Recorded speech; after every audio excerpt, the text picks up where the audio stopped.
ನಾನು ಓಡಿ ಮನಿ ಭಟ್ರು ಗುಂಡಪ್ಪ. ಚೆನ್ನಾಗಿದ್ದೀನಮ್ಮ. ನಾಳೆ ನನ್ನ ಮಗನ ಉಪನಯನ ಮಾಡಬೇಕು. ಅದಕ್ಕೆ ಯಾರ್ಯಾರೊಬ್ರು ಒಟ್ಟಿಗೆ ಒಂದು ಜನವಾರ ಹಾಕ್ಬಂದ್ಬಿಡು ಅಂತ ಹೇಳಿ ಆಗ್ಬೇಕು ಹೇಳಿದ್ರು. ಹೇಗಿದ್ರು ನಿನ್ನ ಕೊನೆ ಮಗ ಬಾಗಣ್ಣ ಇದ್ದಾನೆ, ಅವನಿಗೆ ಒಂದು ಬ್ರಹ್ಮೋಪದೇಶ ಮಾಡ್ಬೋದು ಅಂತ ಹೇಳಿ ಬಂದ್ಬಿಟ್ಟಿದ್ದಮ್ಮ.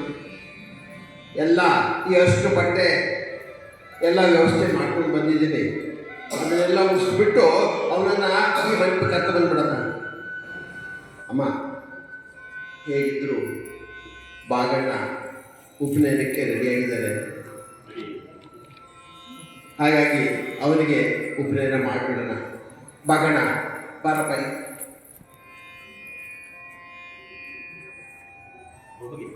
ಈ ಹಳದಿ ಬಟ್ಟೆನ ಇದು ಉಟ್ಕೋ, ಇದು ಮೇಲೆ ಉಟ್ಕೋ. ಎಲ್ಲ ತಯಾರಿ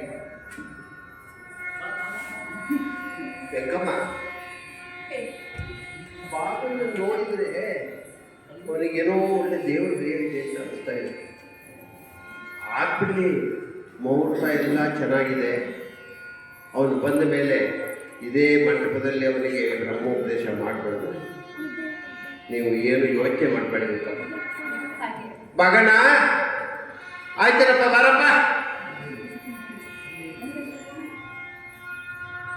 ಬಾಗಣ್ಣ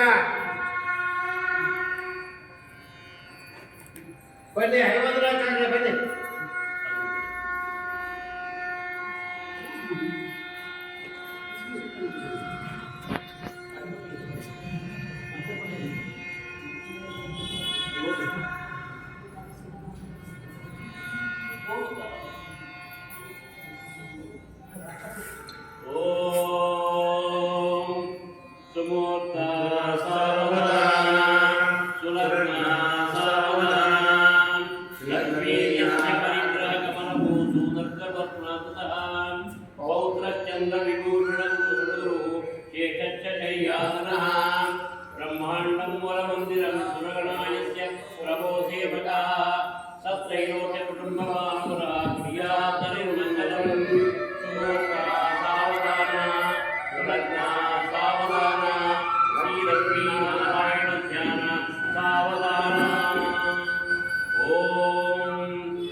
ಯಜ್ಞೋಪವೀತಂ ಪರಮಂ ಪವಿತ್ರಂ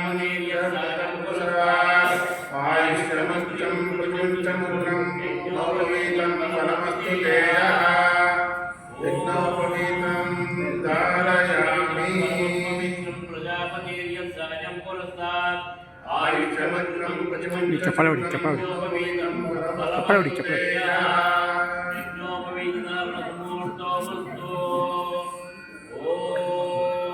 ಚಪ್ಪಾಳೆ ಹೊಡಿ.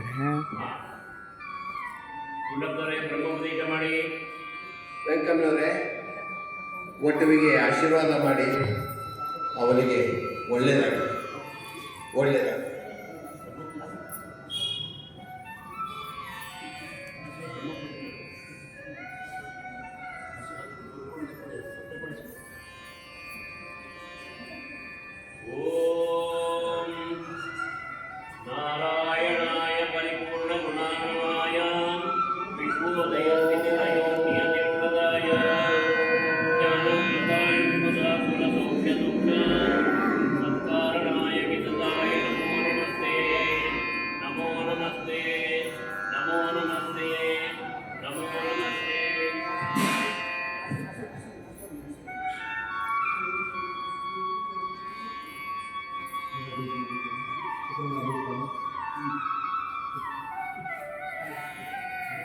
ಬರ್ತೀನಮ್ಮ, ಒಳ್ಳೆಯದಾಗಿ.